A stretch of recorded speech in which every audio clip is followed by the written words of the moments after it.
Shalom, selamat berjumpa Bapak Ibu saudara-saudara sekalian yang dikasihi oleh Tuhan. Kita akan bersama-sama masuk dalam renungan singkat pada hari ini.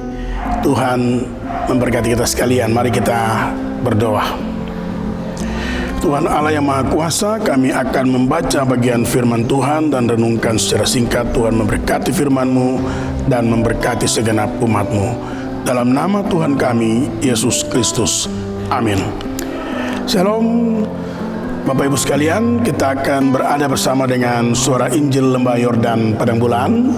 Dan pada minggu pertama ini kita akan merenungkan teks tetap berada dalam Kejadian 41 ayat 1-57 yang tidak saya bacakan. Namun saya memberikan tema kita adalah bahwa teladan Yusuf menjadi berkat bagi kita sekalian. Bapak Ibu sekalian, dalam kitab Kejadian pasal 41 ayat 1-57 yang telah kita renungkan dan kita bacakan, ini berbicara tentang kisah seorang Yusuf. Nah, ada 5 tokoh Yusuf di dalam Alkitab. Yang pertama adalah saudara Yesus pada Matius 13 ayat 55. Yang kedua, anak Yakobus, Lukas anak Yakub, Kejadian 30 ayat 22-24. Dan juga yang ketiga adalah orang Arimatea, Yohanes 19 ayat 39-42. Dan yang keempat suami Maria, Matius 1 ayat 18. Dan yang kelima adalah Bani Yusuf, Ulangan 33 ayat 13 dan seterusnya. Yang kita renungkan hari ini adalah di Kejadian 41, yaitu Yusuf anak Yakub. Ada 12 anak dari keturunan Yakub. Yakub dan Esau itu adalah anak-anak Ishak, dan Ishak dan Ismail itu anak Abraham. Dan kita tahu bersama, inilah keturunan dari bapa segala orang beriman. Dan Yusuf ini merupakan cici atau cece dari Abraham.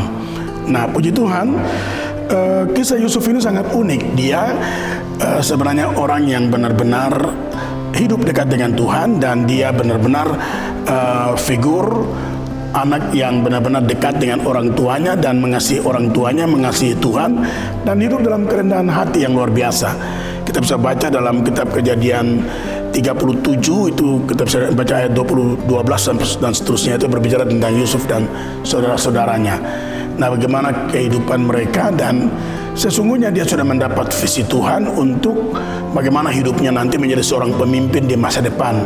Dan itu melalui dua kali mimpi tentang pokok gandum, dan juga ada 12 bintang atau 11 bintang yang menyembah satu bintang. Itu kita bisa tahu bersama dari kitab Kejadian 37 itu, tentang bagaimana Yusuf menjelaskan arti mimpi kepada saudara-saudaranya dan juga orang tuanya Yakub. Tapi mereka sepertinya tidak menerima, seperti mereka mengejek Yusuf, dan mereka mengatakan dia ini seperti mau menjadi seorang pemimpin atas saudara-saudaranya yang lain, padahal dia ini adik dari semua yang lain.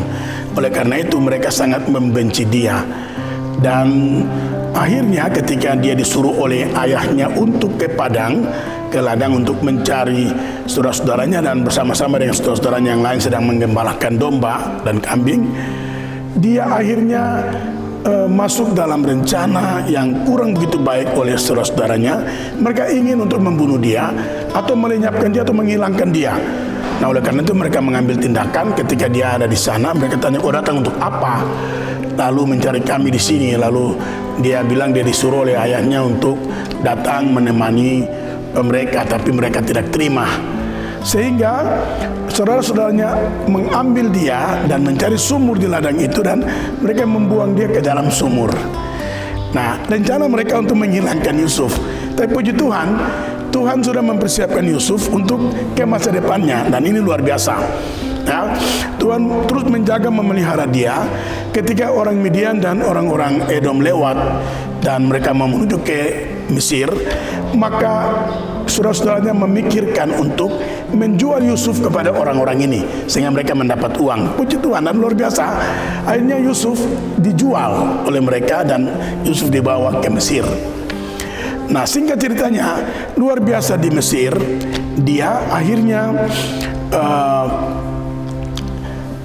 mampu untuk menerjemahkan dua mimpi ketika dia berada di rumah Potifar dan istrinya mengkhianati dia dan melakukan tindakan yang tidak benar dan mau supaya dia jatuh dalam dosa perzinahan dengan istri Potifar ini.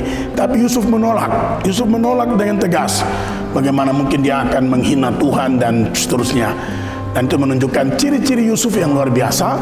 Bagaimana dia menjadi orang yang benar-benar satu takut Tuhan dan dia rendah hati. Dia tidak juga menyimpan dendam kepada saudara-saudaranya, tapi dia juga memang orang yang mengandalkan Tuhan luar biasa. Dan akhirnya dia bisa keluar dari jerat itu, istri Potifar, dan istri Potifar menceritakan hal-hal yang tidak benar, yang tidak sesungguhnya tidak benar, ya, kata-kata istri Potifar yang sebenarnya mau menjatuhkan dia dengan mengatakan bahwa Yusuf telah melakukan hal-hal yang jahat di mata Tuhan dan mau mengganggu dia, padahal tidak. Kebenaran itu Tuhan tahu sehingga Yusuf diselamatkan. Ketika dia dibuang, Potifar buang dia ke penjara, dia bertemu dengan dua orang pegawai istana, yaitu tukang roti dan juru minuman. Dan ketika dia berjumpa dengan mereka, Yusuf ini dipakai Tuhan karena dua orang ini bermimpi tentang hidup mereka masing-masing. Karena mereka dihukum, mereka mendapat hukuman oleh Raja Firaun. Nah, ketika mereka bermimpi untuk kehidupan mereka, Yusuf mampu, Tuhan berikan kemampuan untuk menerjemahkan mimpi mereka. Nah, yang satunya akhirnya mati, ya, juru minum, juru rotinya ini hidup. Dan akhirnya ketika Firaun mendapat mimpi, Firaun mau meminta penjelasan mimpi itu daripada orang-orang pintar di Mesir. Tidak ada seorang pun yang bisa. Dan akhirnya juru roti ini mengingatkan kepada Firaun tentang ada seorang tokoh orang Ibrani. Itulah dia Yusuf yang berumur 30 tahun, masih muda sekali, dan dia bisa menerjemahkan mimpi dan mimpi itu terjadi. Dan akhirnya Firaun tertarik. Firaun menyuruh panggil Yusuf datang. Nah, singkat ceritanya, Yusuf dipanggil menghadap Firaun, membersihkan seluruh wajahnya, dan dia bertemu dengan Firaun. Pada saat itu Firaun menjelaskan mimpinya tentang 7 lembu dan juga kehidupan, bagaimana Yusuf menjelaskan dengan 7 tahun kelaparan dan 7 tahun kelimpahan. Lalu Yusuf dipakai Tuhan untuk menerjemahkan mimpi ini.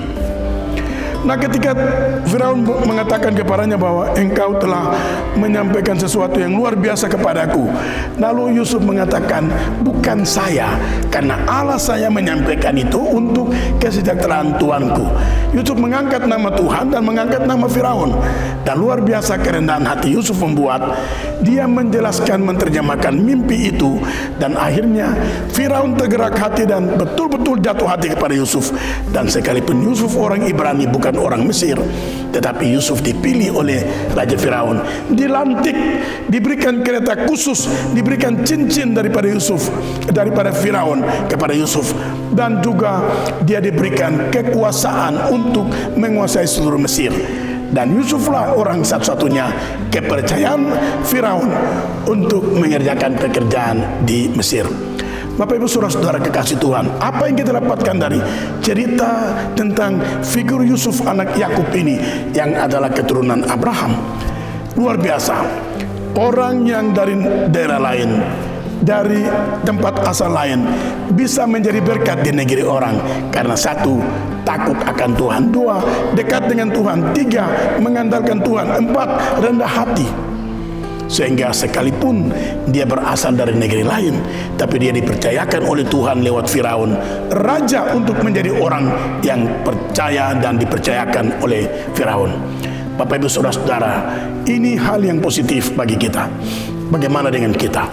Apa yang harus kita lakukan ketika kita datang ke negeri pengasingan, ke tempat negeri orang lain, ke negeri asal orang lain? Kita datang sebagai pendatang. Apapun yang kita lakukan di tempat ini, ingat pesan-pesan firman Tuhan lewat Yusuf ini. Sangat positif. Saya mengatakan bahwa Tuhan tidak melihat orang Papua memimpin Papua, tapi Tuhan melihat siapa saja yang datang ke Papua. Yang penting dia seperti Yusuf, dia akan menjadi termasyhur namanya, dipercayakan kepercayaan hebat di tanah Papua ini.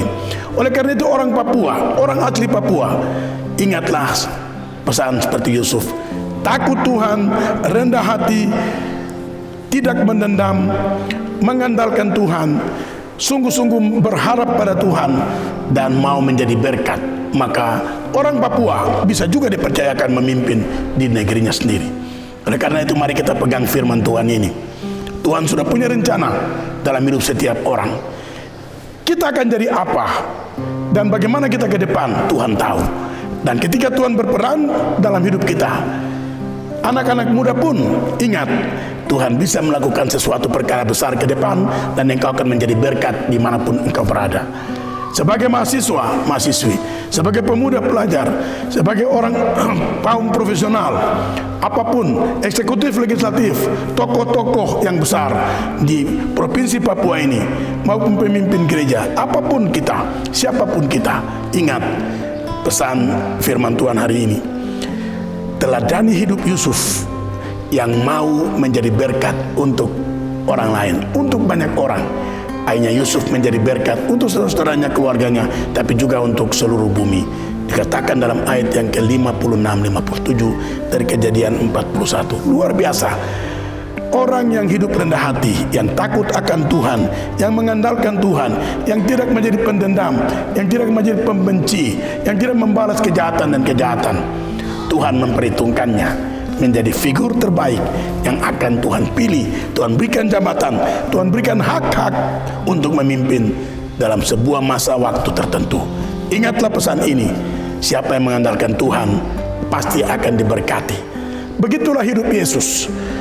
Datang ke dalam dunia menjadi orang yang dibuang, tapi akhirnya dia berkorban untuk menjadi berkat bagi seluruh dunia.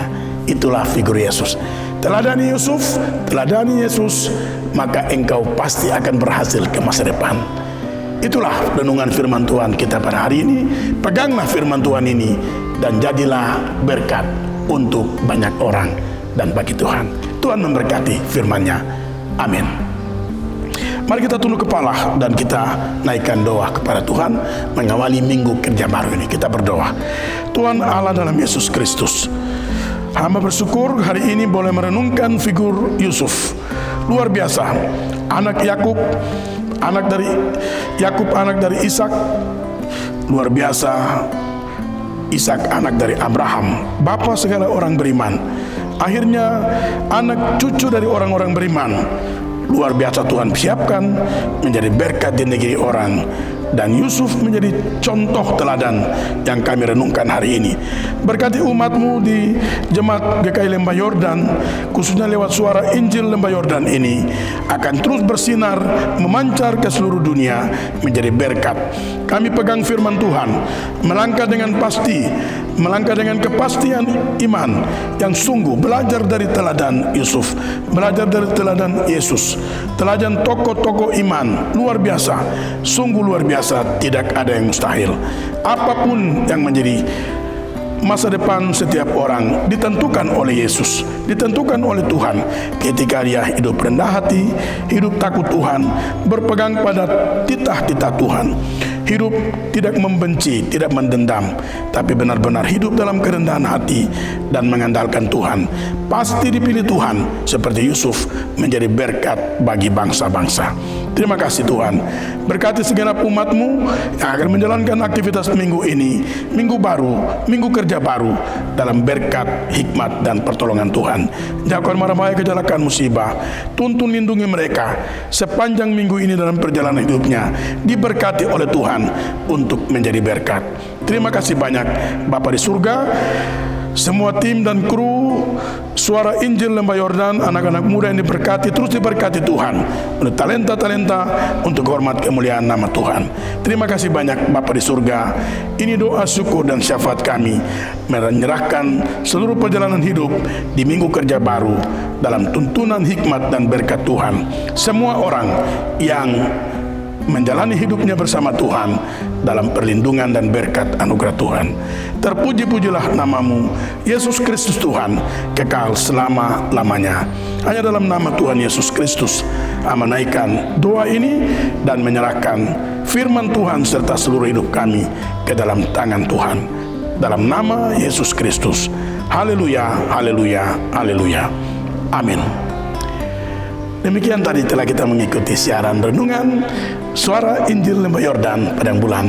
Tuhan memberkati kita sekalian. Shalom.